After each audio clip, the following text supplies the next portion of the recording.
हो गया। Good afternoon students, start. चले प्रोनाउन के चैप्टर को आगे बढ़ाते हैं।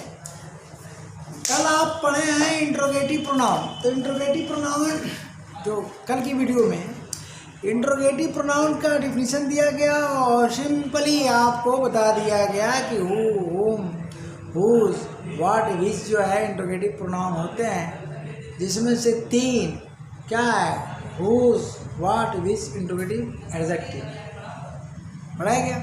लेकिन केसेस इनकी क्या होती है उनके बारे में जानकारी दी गई, तो उसके लिए हम अलग से वीडियो बना रहे हैं, क्योंकि एक ही वीडियो में संभव नहीं है क्या कि सारी चीज़ें बताई जाए। सारी चीज़ें बताने में 1.5 घंटा 2 घंटा क्लास हो जाएगा, तो आप कहाँ पढ़ोगे हैं, कहाँ पढ़ोगे, नहीं पढ़ोगे। तो चलते हैं, आज का जो क्लास है आपका क्या, cases of interrogative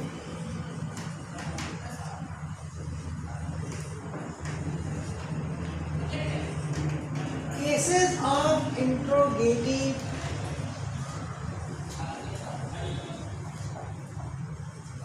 pronouns oblique adjectives। अब चाहे हम 2 बार लिख दें केसेस ऑफ इंट्रोगेटिव प्रोनाउंस, फिर लिखेगा ऑब्लिक इंट्रोगेटिव एडजेक्टिव, तो आप समझ जाएंगे कि एडजेक्टिव लिख दिया है तो इंट्रोगेटिव प्रोनाउंस कहिए या इंट्रोगेटिव एडजेक्टिव, दोनों में इसमें रहेंगे। तो adjectives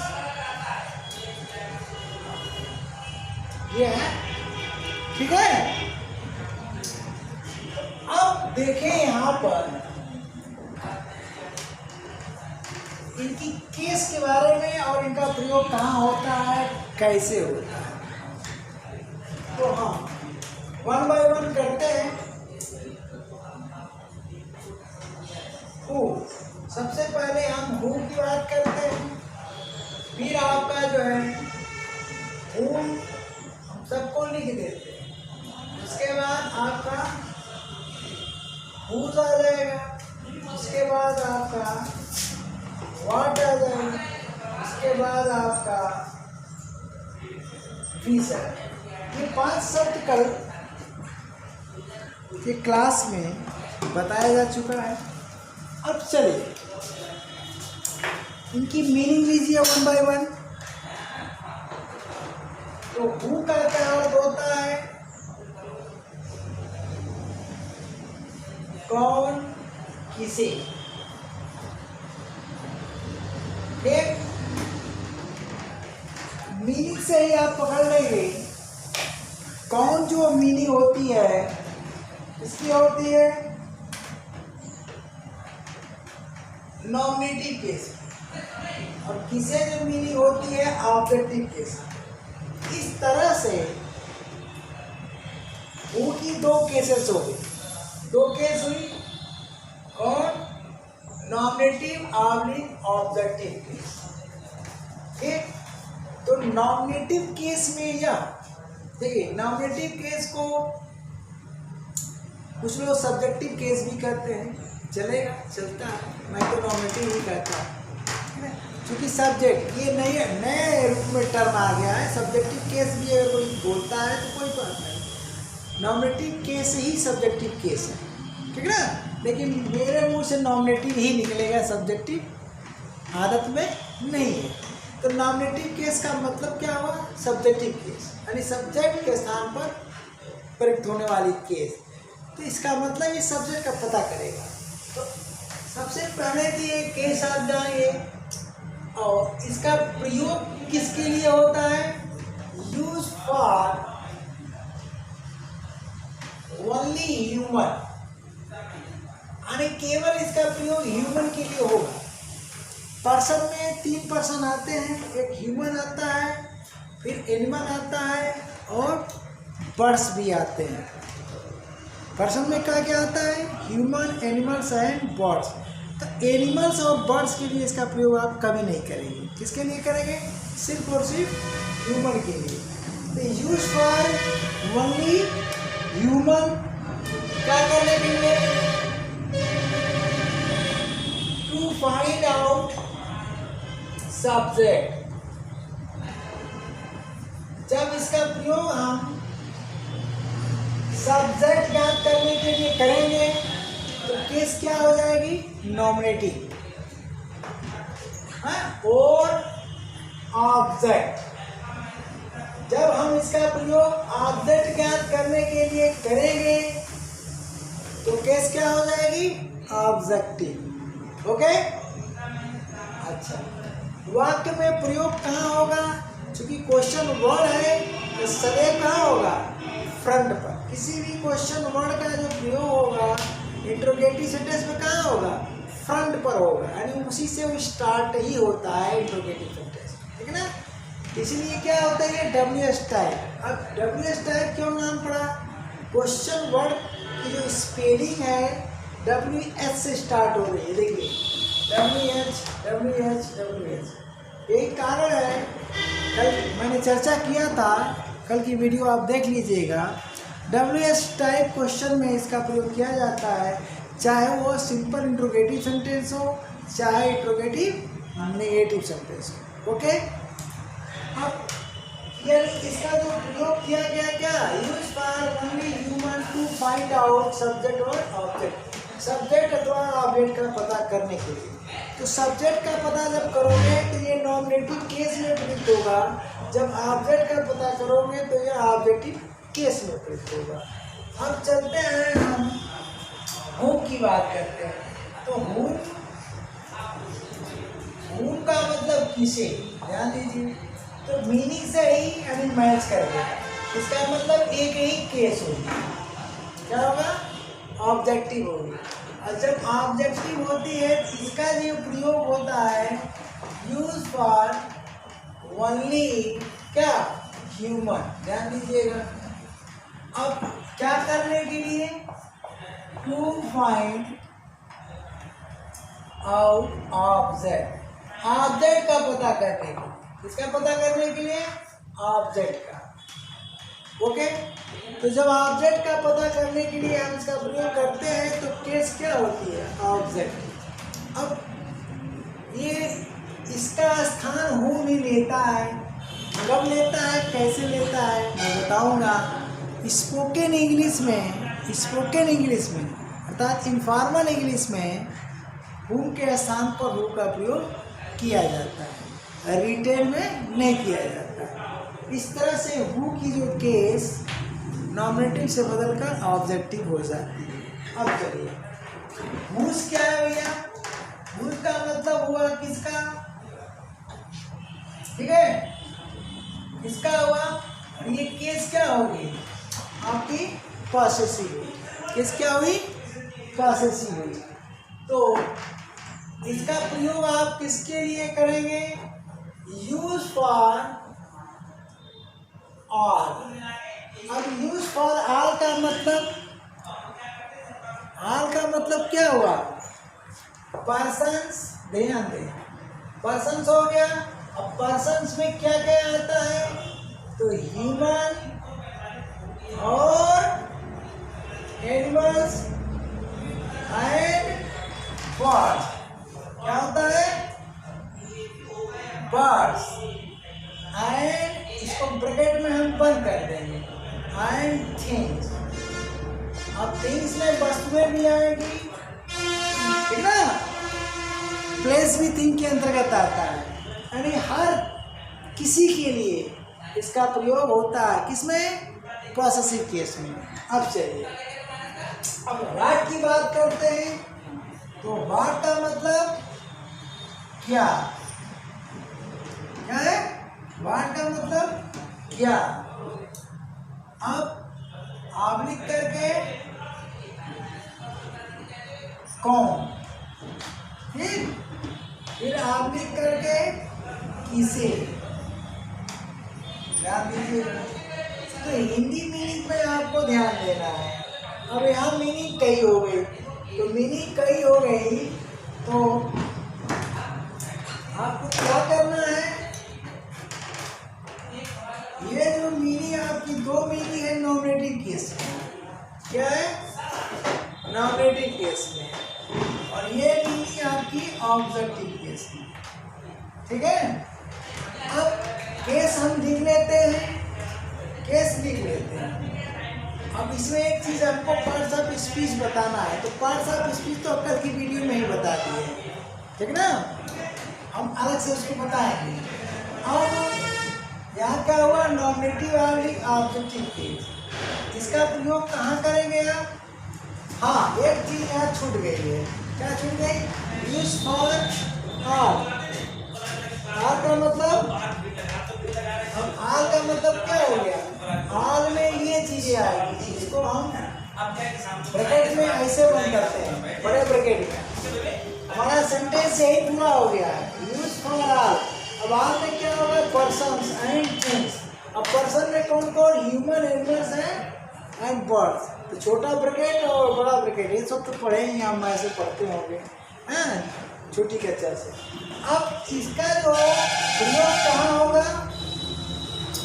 to show पासेशन, to show पासेशन, ठीक, इतना आप जानिए। पासेशन को दर्शाने के लिए, तो पासेशन को दर्शाने के लिए होता है, व्यक्त करने के लिए। अब हम यहाँ आते हैं वाट में, तो वाट का प्रयोग कहाँ होता है? Use for thing. केस हमारे पास दो है, इसका मतलब टू फाइंड आउट क्या? सब्जेक्ट और ऑब्जेक्ट। ऑब्जेक्टिव नॉमिनेटिव केस में है तो सब्जेक्ट का पता करेगा, और ऑब्जेक्टिव में है तो ऑब्जेक्ट का, ठीक ना। और इसका प्रयोग किसके लिए हो रहा है? थिंग के लिए, इस पर फोकस करना है। इसका प्रयोग ओनली ह्यूमन, इसका प्रयोग ओनली ह्यूमन, इसका प्रयोग ऑल, और इसका प्रयोग क्या? थिंग के लिए, ठीक। तो बढ़िया से इसको उतार लीजिएगा। अब फाइंड आउट सब्जेक्ट और ऑब्जेक्ट, इतना तो हो ही है, काम खत्म। अब चलिए यहाँ हम आते हैं बीच में, तो बीच का क्या हो जाएगा? इसमें होगा कौन सा, एक शब्द जोड़ लीजिए, क्या करिए? कौन सा। सामान्यतः सा सी जुड़ता है, क्या होता है? कौन सा सी जुड़ता है, क्या करते हैं? कौन सा कर देते हैं। उसके बाद किसे भी आएगा, इसका मतलब कि दो केस यहाँ भी हो गए, क्या हो गए? दो केस यहाँ भी हो गई। तो ये कौन सा केस हो गई? नॉमिनेटिव, और किसे हो गए? ऑब्जेक्टिव, ठीक है। अब दो केस यहाँ आ गई हमारी, नॉमिनेटिव और ऑब्जेक्ट। अब सवाल ये उठता है, क्या यूज्ड फॉर, इसके लिए इसका प्रयोग होता है, तो एनिमल्स एंड बर्ड्स के लिए प्रयोग करेंगे आप। इसके लिए बर्ड्स के लिए क्या करने के लिए? टू फाइंड आउट क्या? सब्जेक्ट ऑब्लिक, और करिए ऑब्लिक कर दीजिए, चलिए और लिखता आ रहा, और ऑब्जेक्ट। अब चलिए थोड़ा सा मैं रिपीट करता हूँ, केसेस पर वीडियो बनाने का उद्देश्य क्या है। आप कंफ्यूज रहते हो कि किस क्वेश्चन वर्ड का प्रयोग हम किसके लिए करेंगे, ठीक ना। तो ये जो 5 क्वेश्चन वर्ड्स हैं, सब में केसेस लगी हुई है, ठीक। 3 केस यहाँ पर है, नॉमिनेटिव, ऑब्जेक्टिव और पॉसेसिव। तो हु का प्रयोग आप किसके लिए कर रहे हो? नॉमिनेटिव ऑब्जेक्टिव केस में केवल ह्यूमन के लिए। हु का प्रयोग आप किसके लिए कर रहे हो? केवल ह्यूमन के लिए, ऑब्जेक्टिव केस में ऑब्जेक्ट का पता करने के लिए। तो फिर हु और हु में अंतर क्या हुआ? हु और हु में यही अंतर है कि स्पोकन इंग्लिश में हम अगर लगाना चाहें ऑब्जेक्ट को ज्ञात करने के लिए प्रयोग करना चाहे तो हम हु का प्रयोग करेंगे। तो सेंटेंस को पकड़ना रहता है कि वो रिटेन का है या स्पोकन इंग्लिश का है। अगर आपको समझ में आ जाता है तो हु का प्रयोग करिए। ऐसा क्वेश्चन इम्प्रूवमेंट में पूछे जाते हैं। कहाँ पूछे जाते हैं? सेंटेंस इम्प्रूवमेंट का जो क्वेश्चन बनता है वहाँ पूछे जाते हैं। तो हु को हु से का क्या किया जाता है? इम्प्रूव कराया जाता है। अब उसका प्रयोग पॉसेशन क्या चीज़ होती है हम बताएंगे। व्हाट पॉसेशन के याद करने के लिए क्या? सबके लिए, चाहे वो पर्सन्स हो चाहे थिंग्स हो। अब पर्सन में क्या हो जाएंगे? यानी ह्यूमन, एनिमल्स, बर्ड्स, और थिंग्स में जानते ही यानी हर चीज़ के लिए, हर व्यक्ति के लिए, हर चीज़ के लिए क्या होगा? इसका प्रयोग होगा पॉसेशन ज्ञात को शो करने के लिए। व्हाट क्या है? देखिए नॉमिनेटिव केस ऑब्जेक्टिव केस, इसका जो प्रयोग होता है यूज फॉर थिंग के लिए। इसका प्रयोग आप थिंग के लिए, यहाँ ओनली शब्द हम नहीं दिए हैं क्योंकि कभी कभी इसका प्रयोग ह्यूमन के लिए भी होता है। कब? जब पोस्ट ज्ञात करने के लिए क्वेश्चन किया जाता है तो व्हाट का प्रयोग किया जाता है। ठीक है, अब चलिए विच का प्रयोग किसके लिए होता है? विच का प्रयोग एनिमल्स एंड बर्ड्स के लिए। यहाँ भी हमने ओनली का प्रयोग नहीं किया। इसका मतलब जो सामान्य रूल है एनिमल्स और बर्ड्स का अगर पता करना है नॉमिनेटिव केस और ऑब्जेक्टिव केस तो आप विच का प्रयोग करेंगे। ठीक, परंतु विच का प्रयोग किसी के लिए भी हो सकता है। कब? अब उसको देखिए। बट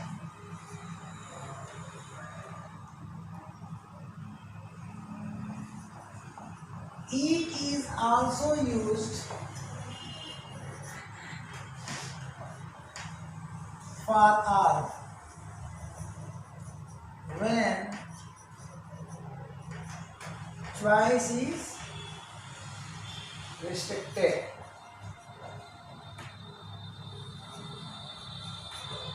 जब चयन प्रतिबंधित होता है, ये देखिए चयन क्या हो? प्रतिबंधित हो, तो वहाँ पर विच का प्रयोग सबके लिए होता है, चाहे वो ह्यूमन हो, एनिमल्स हो, बर्ड्स हो, थिंग हो, कोई भी हो। तो ये एग्जाम्पल से ही आप पकड़ सकते हैं। तो हम अब आगे बढ़ते हैं। तो वीडियो को क्या करिएगा? रिवर्स कर लीजिएगा। लेक्चर को 2 बार हमने बता दिया है, ठीक है ना। अब आगे हम एग्जाम्पल देते हैं, परंतु उसके पहले हम केस के बारे में बता देते हैं।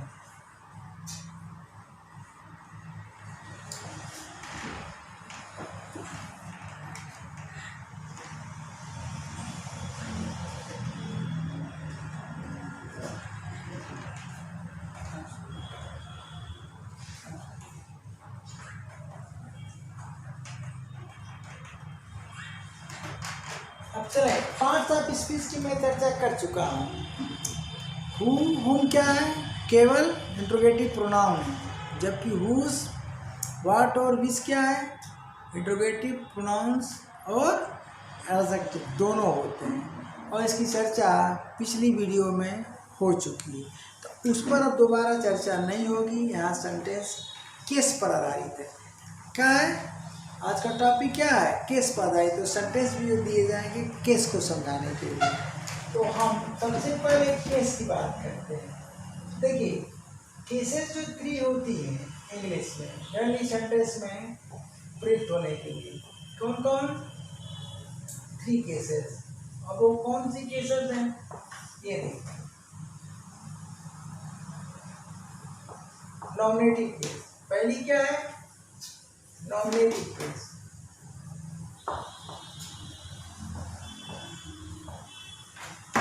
अब नॉमिनेटिव केस को आप एन से डिनोट करेंगे। ठीक, अब नॉमिनेटिव केस का क्या मतलब होता है? ये सब्जेक्ट के स्थान पर यूज होगा। क्या होगा? यूज इन का प्लेस ऑफ सब्जेक्ट। क्या होगा? सब्जेक्ट के स्थान पर। इसका ये मतलब हुआ कि उस इंट्रोगेटिव सेंटेंस में कोई दूसरा सब्जेक्ट नहीं रहेगा। समझ गए आप? जब हम नॉमिनेटिव केस का प्रयोग सब्जेक्ट के स्थान पर करेंगे किसी भी इंट्रोगेटिव सेंटेंस में, तो उस सेंटेंस में कोई दूसरा सब्जेक्ट नहीं आ सकता। सीधा सीधा यही पहचान है। अब फिर हम क्या करते हैं, अब दूसरी जो केस लेते हैं objective case.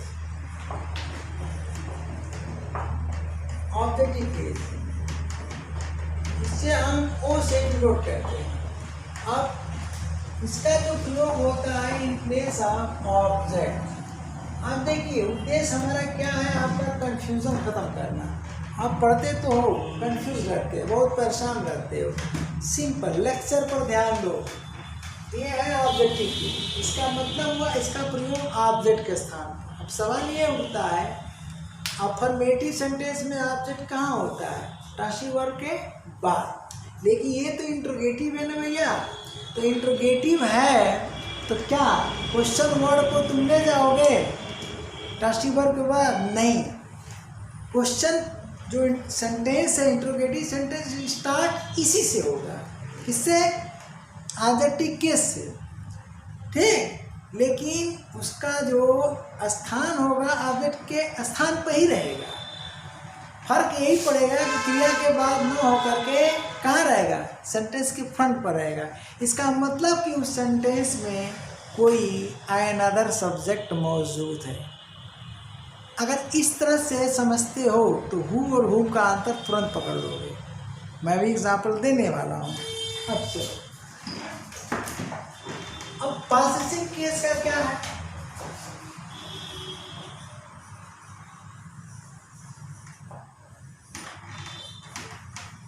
Possessive case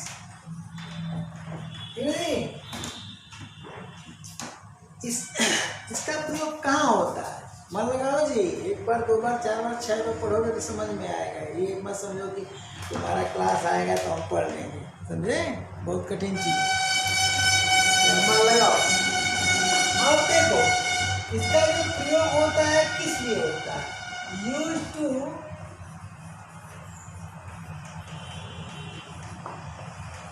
possession, sorry to show possession. Show सब छूट गया, मैं लिख देता हूँ। ठीक, यूज टू शो पोसेशन।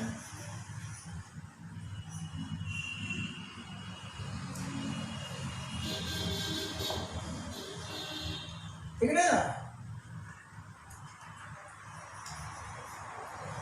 विच में भी या दैट में, दोनों सही है, लेकिन प्रायोरिटी दैट को मिलनी चाहिए।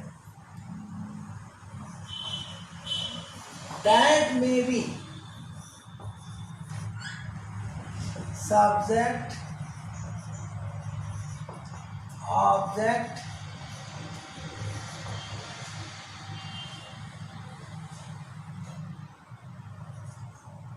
और कॉम्प्लीमेंट।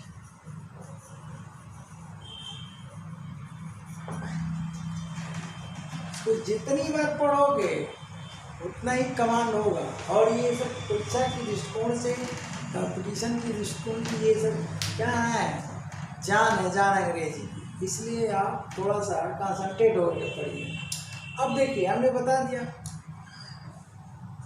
लिस्ट भी दे दिया केसेस की, किसके लिए कौन प्रयुक्त होता है, और ये पॉसेसिव केस के बारे में भी बता दिया। अब हम एग्जाम्पल आपको दे करके समझा दें, ठीक है ना? फॉर एग्जाम्पल शुरू करते हैं। देखिए सबसे पहली बात, अगर लिंकिंग वर्ब के साथ सिंपल से एग्जाम्पल बहुत ज़्यादा देना जरूरी नहीं है, जितना कि कंसेप्ट देना जरूरी है। क्या देना जरूरी है? कंसेप्ट। जो सेंटेंस स्ट्रक्चर इनका बनता है, सेंटेंस स्ट्रक्चर मैं दिखा दे रहा हूँ। तो हम क्या करते हैं कि सेंटेंस स्ट्रक्चर में आपको समझाते हैं। सेंटेंस स्ट्रक्चर हमारे बनेंगे, ठीक है ना? स्ट्रक्चर तो सबसे पहले हम किससे बनाते हैं? हु से बनाते हैं। क्या बनाते हैं? हु से। तो अगर हम हु से बनाते हैं, ध्यान दीजिएगा। तो मैंने बताया कि इसकी दो केसेस हैं। तो जब दो केसेस हैं तो हु के बाद अगर तुरंत क्रिया आती है और वो है क्या, लिंकिंग वर्ब है। अगर यहाँ हम लिंकिंग वर्ब का प्रयोग कर दें और प्लस अदर वर्ड्स का प्रयोग कर दें, ये क्वेश्चन हमारा तैयार हो गया ना। इसकी जो केस होगी हमेशा क्या होगी, नॉमिनेटिव रहेगी, कभी भी ऑब्जेक्टिव हो ही नहीं सकती।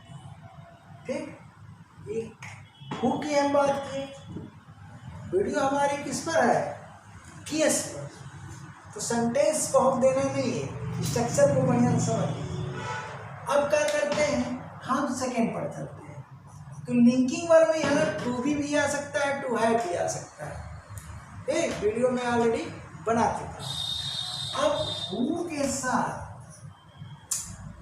साथ अगर कोई यहाँ पर हेल्पिंग वर्ब लग गया, तो जब हेल्पिंग वर्ब लग गया, ध्यान दीजिए, कोई भी हेल्पिंग वर्ब, तो यहाँ पर क्या आ जाएगा, सीधा सीधा। अब दो चीजें आएगी, ये सेंटेंस पर डिपेंड करता है। क्या होता है, सेंटेंस पर डिपेंड करता है कि किस टेंस पे है, किस टेंस में है।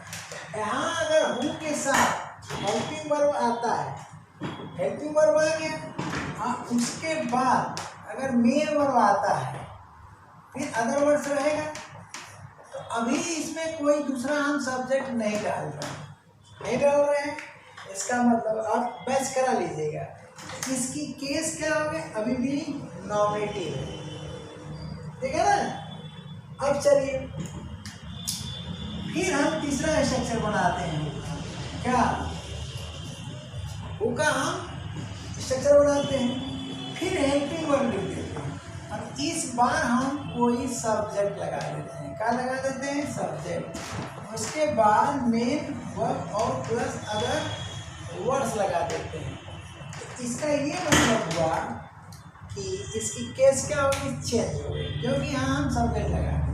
अभी तक ये क्रिया का क्या है, सब्जेक्ट है, यहाँ भी क्रिया का क्या है, सब्जेक्ट है। ठीक, और यहाँ अब क्या हो गया, देखिए, जब सब्जेक्ट आ गया तो वर्ब का सब्जेक्ट यहाँ बैठा है, इसका मतलब इसकी केस क्या हो गई, ऑब्जेक्ट। तो स्ट्रक्चर से आपको पकड़ना है। तो ये हमारा हो गया किसके मामले में, हु के मामले में हो गया ना। तो अब हम इस पर एग्जाम्पल दे रहे हैं। अब देखिए, इस पर एक एग्जाम्पल आप लेते हैं तो चलिए हम साइड लेते हैं।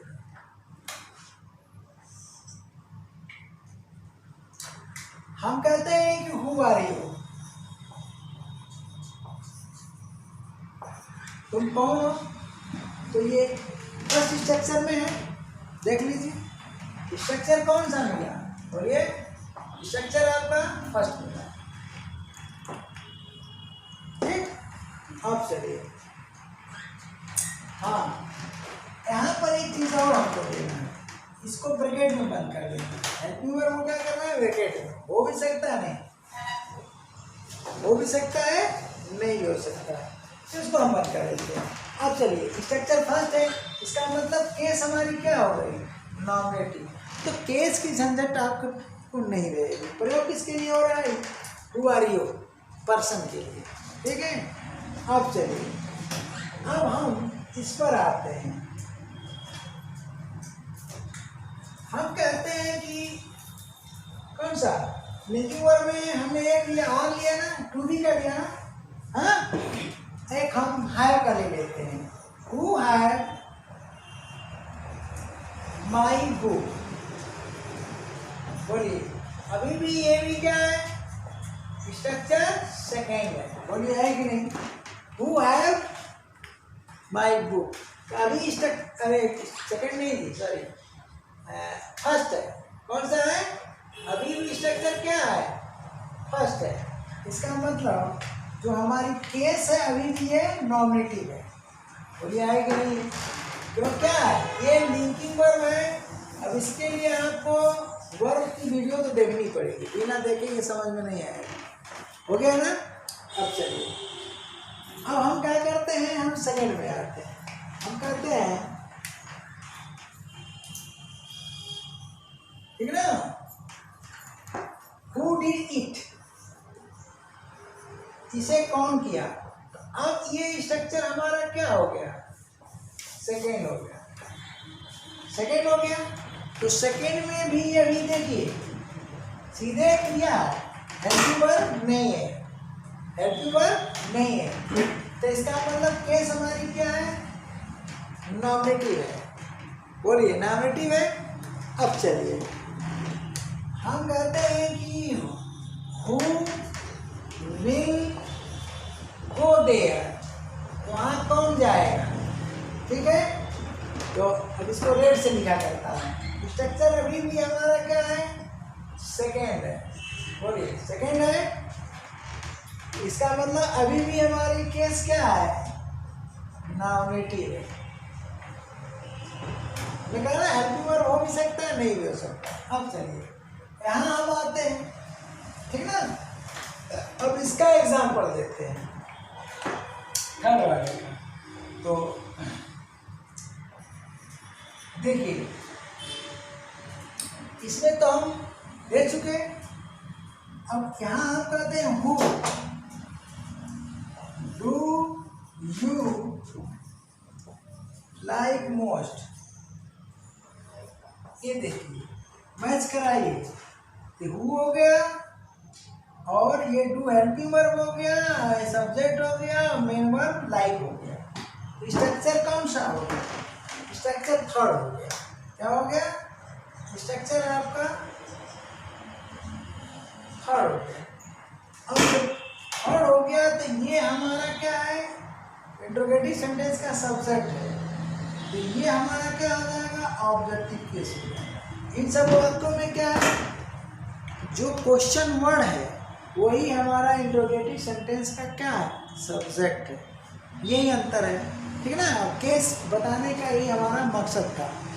अब यहाँ क्या हो गया, इस सेंटेंस का जो सब्जेक्ट है अर्थात क्रिया लाइक का सब्जेक्ट यू है, जबकि वो क्या है, ऑब्जेक्टिव केस है। कह रहा है कि तुम सबसे ज़्यादा किसे पसंद करते हो, तो ये क्या है, ऑब्जेक्टिव केस। यह सेंटेंस क्या है, स्पोकन इंग्लिश में, इसमें है इन स्पोकन इंग्लिश, स्पोकन इंग्लिश, ठीक ना। अगर इस सेंटेंस को देखिए, बोल चाल का वाक्य ना, तुम किसे पसंद करते हो, क्या खाना ज़्यादा पसंद करते हो, कौन सा व्यंजन, ये स्पोकन का, रिटन का नहीं। अगर हम इसमें होम का प्रयोग कर देते हैं, चलिए कर दिया, ठीक, तो स्ट्रक्चर तो हमारा वही रहेगा। बोले स्ट्रक्चर वही है, क्या बदला, क्वेश्चन वर्ड बदला।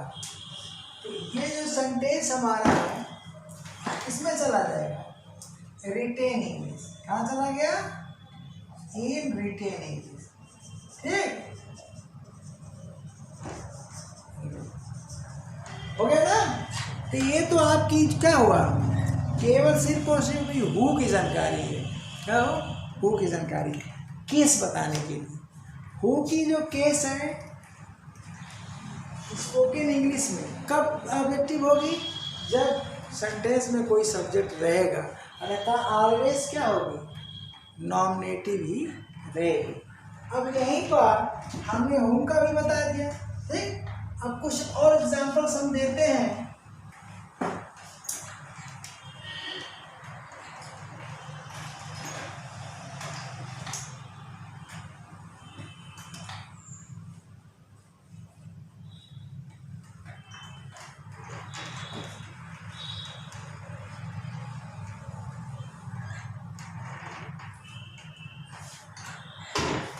अब देखिए इस जो हु वाला लास्ट स्ट्रक्चर था हमारा, क्या था, लास्ट।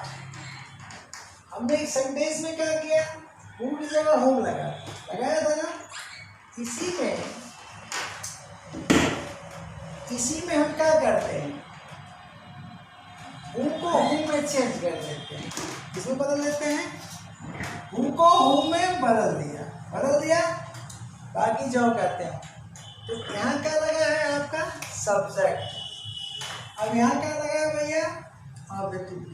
प्रयोग किसके लिए होता है? सिर्फ और सिर्फ ह्यूमन के लिए। किसके लिए होता है? सिर्फ और सिर्फ ह्यूमन के लिए। तो एग्जाम्पल ले लीजिए, ठीक है ना। हम कहते हैं कि तुम किसकी मदद करते हो? तुम किसकी मदद करते हो? तो क्या होगा काम ऐसा? हो डू यू हेल्प। हो गया।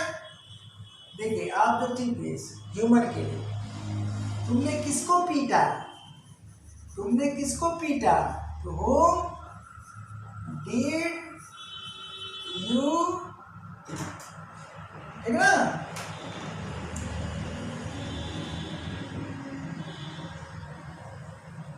नहीं यहाँ पर तो सेंटेंस हेल्पिंग वर्ब के साथ नहीं होगा, एक चीज बताना।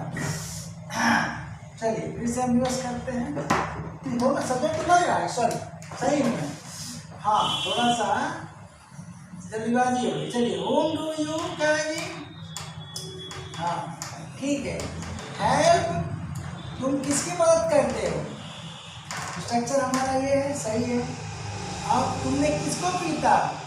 तो होम डिड यू बीट। अब इसमें हमको क्या है, हर हालत में प्रत्येक सेंटेंस में सब्जेक्ट लगाना पड़ेगा। ये देखिए सब्जेक्ट लगा, स्ट्रक्चर वही है, हु वाला स्ट्रक्चर है जो कहते हो। किसके लिए प्रयोग हो रहा है? ह्यूमन के लिए। अब हम कहाँ आ जाते हैं? हुस पर आ जाते हैं सीधा सीधा।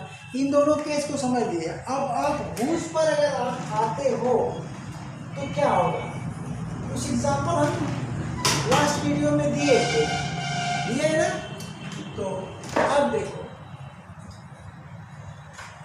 एग्जाम्पल हम दे चुके हैं, फिर भी यहाँ पर थोड़ा रिपीट कर देते हैं। यहाँ पर हमने लिखा है कि टू शो पोसेशन, दिस में भी या दैट में भी सब्जेक्ट ऑब्जेक्ट या कंप्लीमेंट हो सकता है। तो हम आंसर पर जाएंगे। हम कहते हैं कि whose is this book? This book, ठीक ना।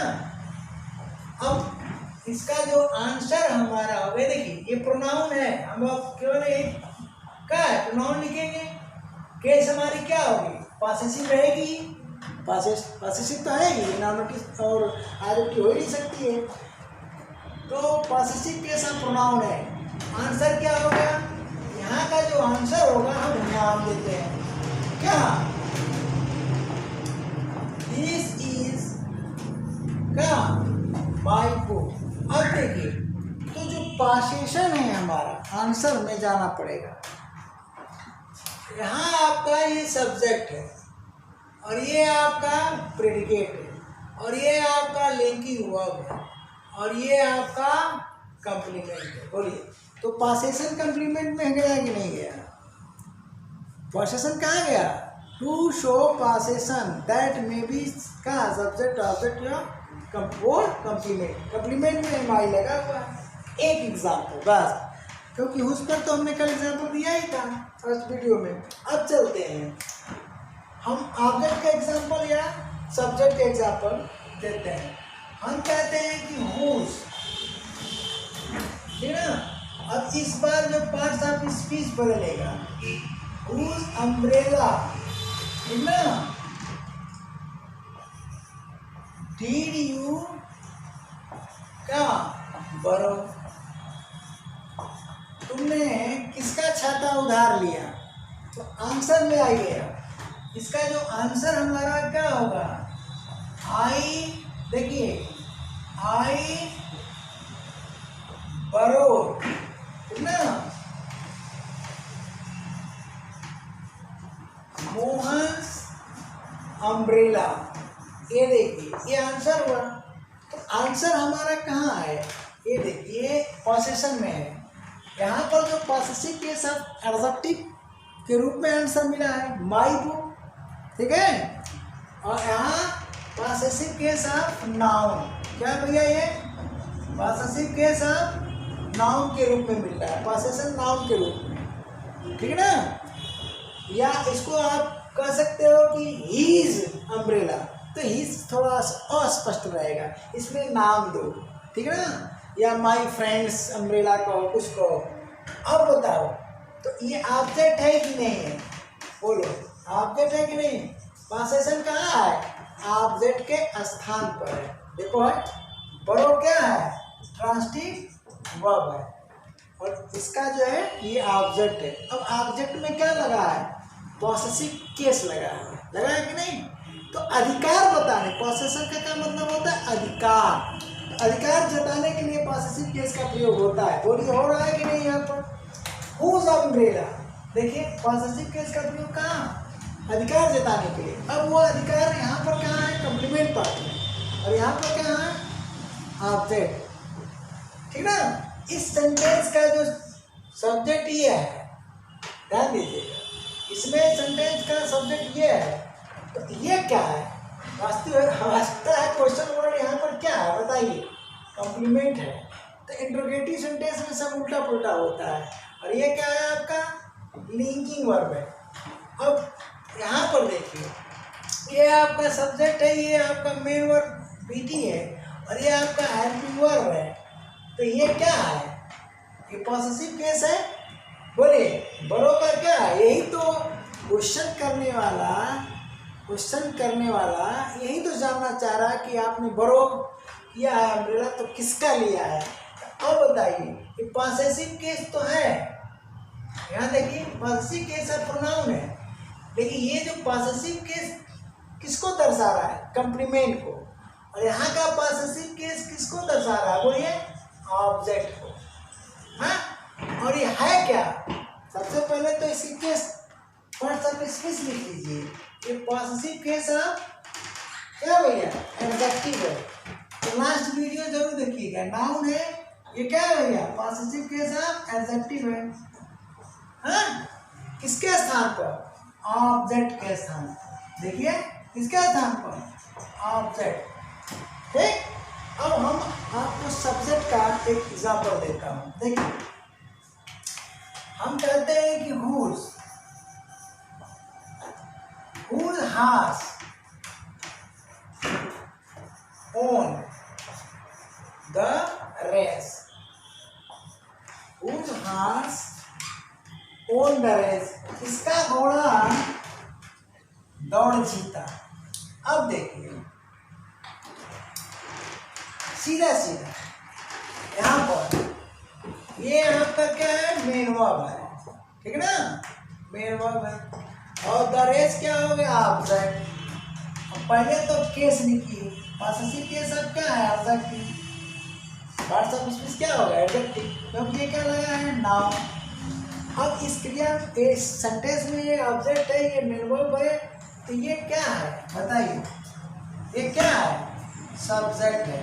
इसका मतलब कि यहाँ पर जो पॉसेसिव केस तो है, उस हाथ के साथ मिलकर क्या बना रही है, सब्जेक्ट, यानी नॉमिनेटिव केस में आ जा रही है, यानी ये सब्जेक्ट बन रहा है, इसको लिखने की जरूरत नहीं है। तो आंसर क्या मिलेगा, क्या हम लिखते हैं,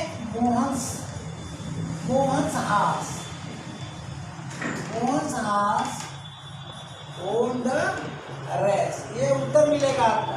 क्या मिला, ये आंसर मिला आपका, मोहन का घोड़ा। अब बताइए ये आपका सब्जेक्ट है कि नहीं, और ये आपका प्रेडिकेट है कि नहीं।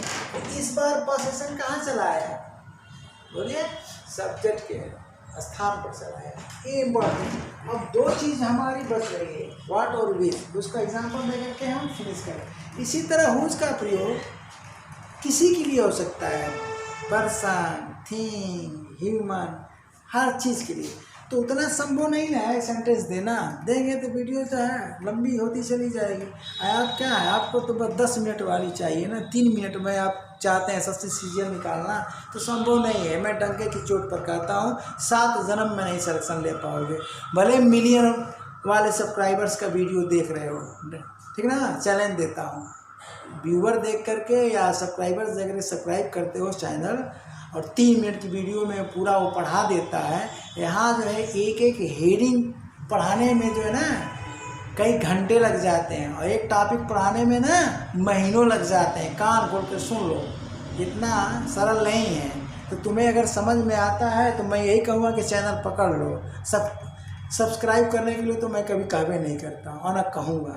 समझ में आया तो करो, ना मत करो। लेकिन ये मैं चैलेंज दूंगा कि जो तुम सोचते हो कि मिलियन में है सब्सक्राइबर, अरे भैया 10 साल से वो पढ़ा रहा है, एंड्रॉइड को जाना, हाँ यूट्यूब को जाना। हम लोग तो बिजी पर्सन रहे हैं, ठीक जी, बिजी पर्सन रहे हैं। 25 साल से हम पढ़ा रहे हैं, टीचिंग का अनुभव है मेरा। तो हमारा दिमाग कभी गया ही नहीं है एंड्रॉइड की तरफ और यूट्यूब की तरफ। ये तो हमारे छात्रों ने कहा तो मैंने भी शुरू कर दिया, ठीक ना। क्या लोक मंगल कार्य के लिए कि कुछ तो पढ़ेंगे और उनकी भलाई होगी, पैसे के लिए नहीं। तो तुम सब्सक्राइब करो या मत करो, मुझे उसकी परवाह नहीं है। हाँ करोगे तो एक फ़ायदा होगा ना, करने की बात नहीं, देखोगे तो एक फ़ायदा होगा। जानते हो क्या, जब क्लिक मारोगे तो वीडियो होम पर दौड़ेगी, तो वीडियो होम पर दौड़ेगी तो व्यूअर बढ़ेंगे तो काफ़ी लोगों के पास पहुंचेगी, तो कम से कम उसका कल्याण तो होगा। और सब्सक्राइब करोगे तो शायद मेरा कल्याण हो, कुछ पैसे मिल जाए भविष्य में, उसकी चिंता नहीं है। देखो ज़रूर, क्लिक मारो, वीडियो देखो, पढ़ो, अपने साथियों को बताओ, ठीक ना, कि ताकि मेरी वीडियो क्या करे, होम पर दौड़े, तुमको सफलता मिले, तुम्हारे साथियों को मिले। इससे ज़्यादा नहीं समझा पाऊँगा, ठीक है। अब चलो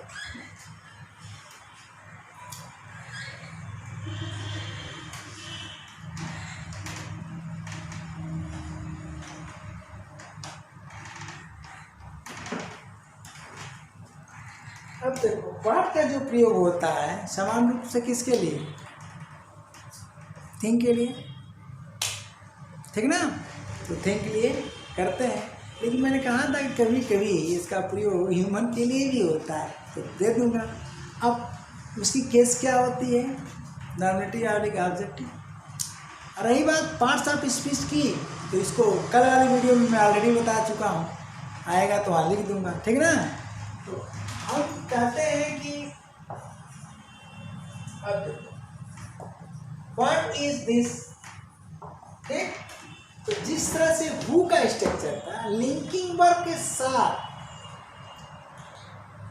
जानते हो, लिंकिंग वर्ब के साथ कोई भी क्वेश्चन वर्ड आएगा तो उसकी जो केस होगी नॉमिनेटिव ही रहेगी, एक्सेप्ट का हुम और हुज। हुम तो आएगा नहीं लिंकिंग वर्ब के साथ, और हुज तो आएगा, तो हुज आएगा तो बात तो बराबर है, केस उसकी पॉसेसिव है, पॉसेशन को दर्शाता है। अभी ऊपर एग्जांपल दिया हूँ, लेकिन आंसर कहाँ जाता है, कम्प्लीमेंट पार्ट में। बस इतना है कि वो कम्प्लीमेंट पार्ट को ही दर्शा रहा है, भले ही पॉसेसिव फॉर्म में है, बस इतने अंतर है। अब यहाँ व्हाट और विच में यही समझना है कि लिंकिंग वर्ब है तो समझो कि केस नॉमिनेटिव सदैव होगी, ऑब्जेक्टिव होने का सवाल ही नहीं। ऑब्जेक्टिव तो तभी संभव होगा ना कि क्रिया में ट्रांसिटिव वर्ब हो, यानी डूइंग वर्ब हो, सिंपल सी बात है। तो जब डूइंग वर्ब है ये नहीं है, सबसे पहले क्या देखना है कि डूइंग वर्ब है कि नहीं। तो जब डूइंग वर्ब नहीं है अर्थात एक्शन वर्ब नहीं है, तो हम क्या करेंगे, सीधा सीधा क्या कर देंगे, नॉमिनेटिव बिना सोचे शब्द लिख देंगे, हो गया। व्हाट इज दिस, तो आंसर क्या आएगा, बोलो।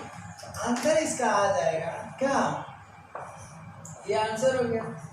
देखो, दिस इज अ बुक, हो गया आंसर। तो ये लिंकिंग वर्ब के साथ है, ठीक है ना। आंसर तो कम्प्लीमेंट में जाएगा ही, बोलो, लिंकिंग वर्ब है, आंसर तो कम्प्लीमेंट में जाएगा, देखो क्या, ठीक ना। अब हम कहते हैं कि व्हाट क्या डू यू डू, तुम क्या करते हो, तुम क्या करते हो। इसका मतलब ये होगा कि हमने एक्शन वर्ब लगा दिया, ये ट्रांसिटिव हो, सॉरी ये सब्जेक्ट हो गया, और ये हो गया आपका ट्रांसिटिव वर्ब, क्योंकि इसके ऑब्जेक्ट का ही तो हम पता करना चाह रहे हैं, ऑब्जेक्ट का पता करना चाह रहे हैं। तो जब वाक्य में सब्जेक्ट आ गया, इसका मतलब ये हुआ कि व्हाट की केस क्या हो गई, ऑब्जेक्टिव। तो आंसर इसका क्या हो जाएगा, आंसर क्या हो जाएगा? कह रहा है आंसर देने वाला, आई डू अ जॉब, मैं एक नौकरी कर रहा हूँ। तो देखो आंसर में क्या मिला? आंसर में मिला ऑब्जेक्ट। सिंपल सा पहचान बता, ये भी खत्म हो गया। थिंक के लिए, लेकिन कभी कभी वर्ड का जो प्रयोग होता है पर्सन के लिए भी होता है। पर्सन के लिए हम कहते हैं कि हु आर योर फादर, हम कहते हैं कि हु आर योर फादर, तुम्हारे पिताजी कौन है? तो आंसर दाता जो होगा, आंसर देने वाला क्या कहेगा कि my father is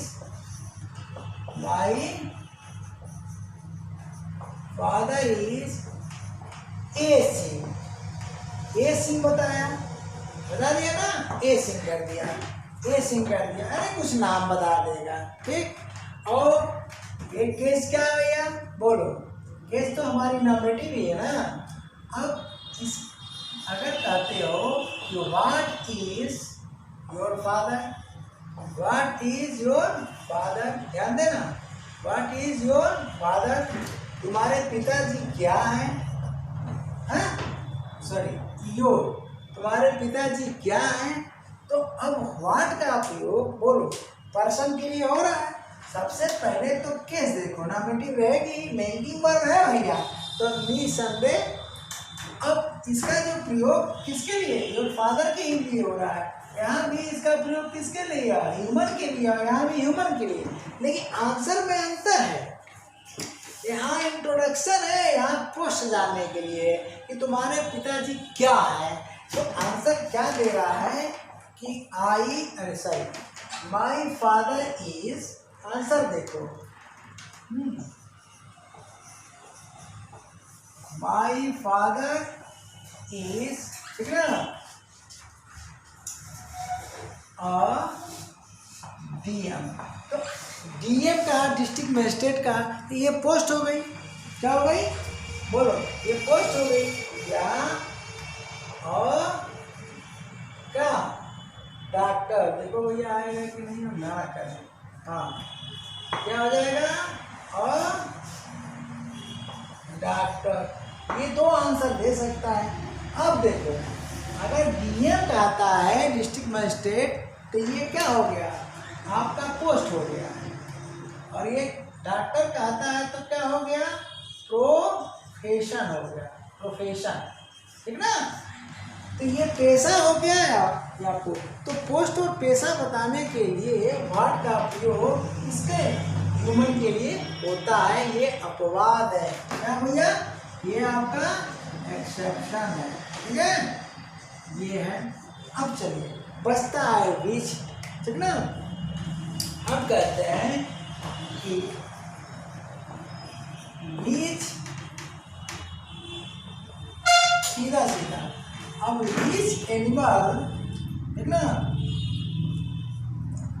beat you, कौन सा जानवर तुम्हें काटा? अब यहाँ पर पार्ट्स ऑफ स्पीच तो सेंटेंस के अनुसार बांध नहीं सकते हैं कि आप प्रोनाउन में ही रहिए और एडजेक्टिव में ही रहिए, नहीं, सेंटेंस का निर्भर करेगा। ये क्या हो गया? नाउन हो गया। ये सबसे पहले तो केस जाननी है, तो केस को पकड़ने का क्या तरीका है? ये देखिए, ये मेन वर्ब है और मेन वर्ब के क्वेश्चन वर्ड आया है, यानी यहाँ से यहाँ तक क्या है? आपका प्रेडिकेट है, तो यहाँ से यहाँ तक क्या है? आपका सब्जेक्ट है। तो जब सब्जेक्ट है, इसका मतलब ये नॉमिनेटिव केस में है। तो नॉमिनेटिव केस में यहाँ नाउन लगा है, इसका मतलब नॉमिनेटिव के साथ एडजेक्टिव है। किसके लिए प्रयोग में हुआ? एनिमल के लिए। अब यहाँ एनिमल के लिए हो रहा है, इसमें ज़्यादा दिमाग आपको नहीं लगाना है कि छटनी हो रही है कि नहीं हो रही है। एनिमल के लिए जब लगेगा, बर्ड्स के लिए लगेगा, तो वहाँ आपको ज़्यादा दिमाग नहीं लगाना है कि छटनी हो रही है कि नहीं हो रही है।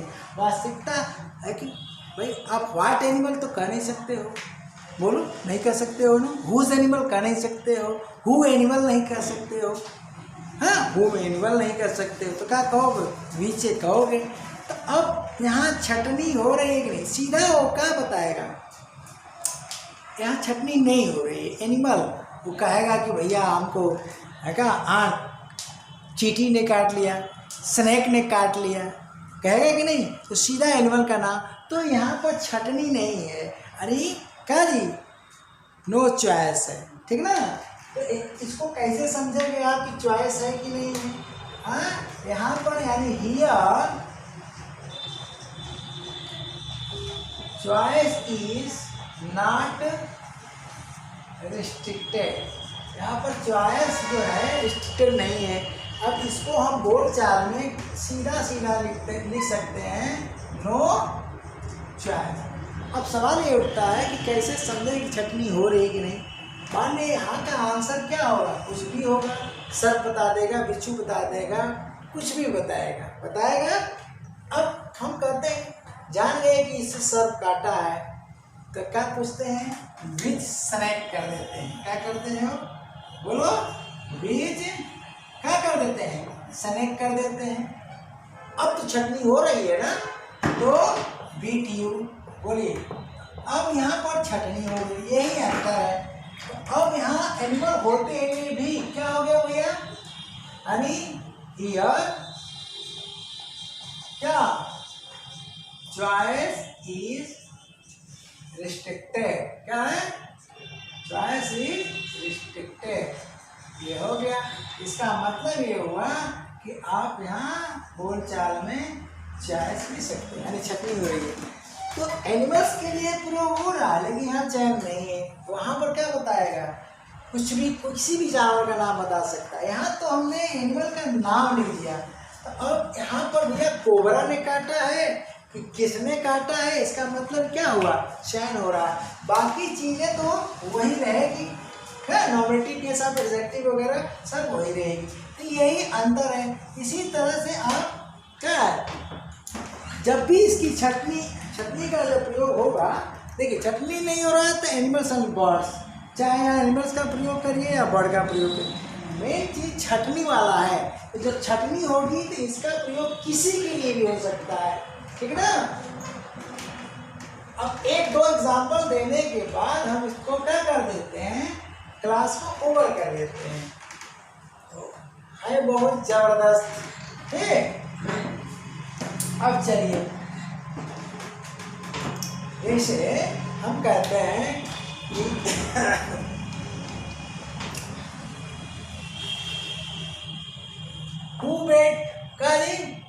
हु बेट यू, तुम्हें कौन पीटा, पर्सन के लिए हो रहा है, देख रहे हो ना। अब ये क्या है, नॉमिनेटिव केस में है, सीधा देख रहे हो ना। यानी ये है आपका सब्जेक्ट और ये है आपका प्रेडिकेट। अब इसको बढ़िया समझ लो।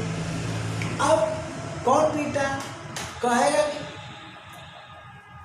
एक लड़का, अगला क्वेश्चन हम कर देंगे कि कौन लड़का। तो जब कौन लड़का कर देंगे तो क्या हो जाएगा, बीच बॉय हो जाएगा, ठीक है। बीच बॉय बेट यू, किस लड़के ने तुम्हें पीटा। अब बताओ, तो हु का प्रयोग तो चयन के लिए होता नहीं है। अब यहाँ पर कर रहे हैं हम, सबसे पहले तो केस लिखेंगे। केस क्या है, नॉमिनेटिव केस ऑफ एडजेक्टिव है, जो कि नाउन लगा है, और यहाँ से यहाँ तक क्या है, सब्जेक्ट है, और यहाँ से यहाँ तक ये प्रेडिकेट है। समझ गए होंगे। तो अब बताइए, चयन हो रहा है कि नहीं हो रहा, हो रहा है। ये देखिए, क्योंकि यहाँ हमने पूछा क्या, कौन सा कौन पीटा है, तो बताया ना एक लड़का, तो मोहल्ले ही का तो पीटा होगा। तो उसका बाप पूछ रहा है कि कौन लड़का, तो बताएगा कि फलाना लड़का। बताइए चयन हुआ कि नहीं चयन हुआ।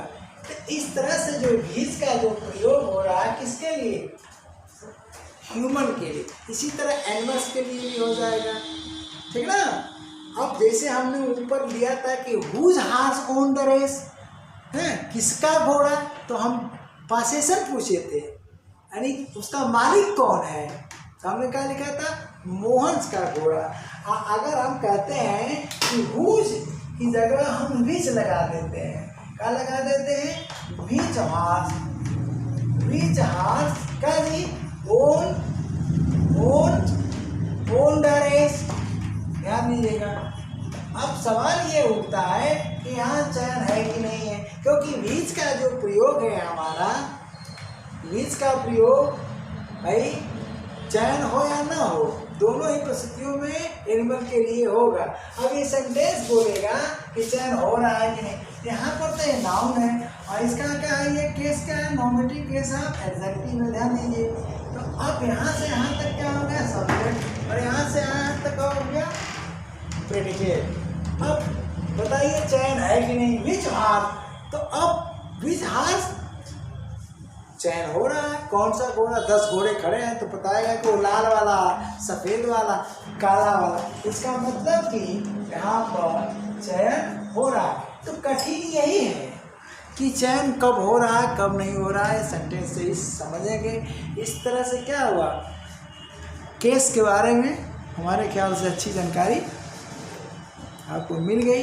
तो सब्सक्राइब मत करना भैया, लेकिन क्लिक कर दो कि वीडियो क्या करें, होम पर दौड़े तो बाकी लोगों का भला हो, ठीक है ना। अपना भला नहीं भी करोगे तो चलेगा, दूसरे का भला करो, नेकी का काम करो। Thank you.